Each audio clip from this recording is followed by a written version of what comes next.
je m'appelle Patrice Goyot.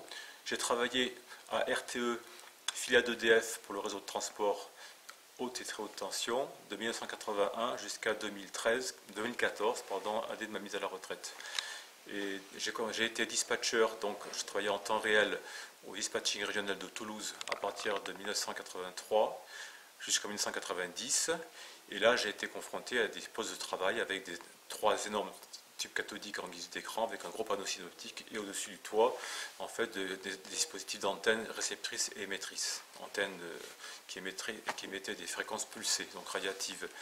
Et j'ai commencé à partir de 84 à avoir des problèmes aux yeux de type UVI, donc inflammation oculaire, qui sont manifestes dans des maladies auto-immunes, justement.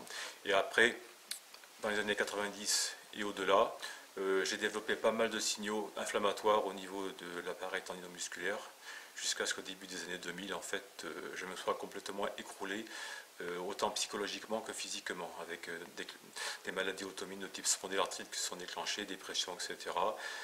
Avec un mieux-aller, après avoir arrêté de travailler pendant 2-3 ans, j'ai repris en 2007 et en 2009 à nouveau effondrement total jusqu'à ma mise à la retraite.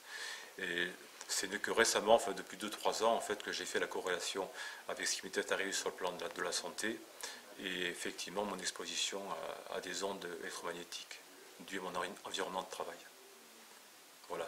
Et pour conclure, ça a certainement commencé par l'effet cumulatif, en fait, par l'ouverture de la perméabilité intestinale, progressivement, qui laissait passer les toxines, et qui ensuite ont certainement allé jusqu'au cerveau par ouverture de la barrière hémato-encéphalique. Et on sait de plus en plus par les études scientifiques qu'en fait l'exposition aux ondes de façon cumulée et répétitive provoque l'ouverture de cette barrière.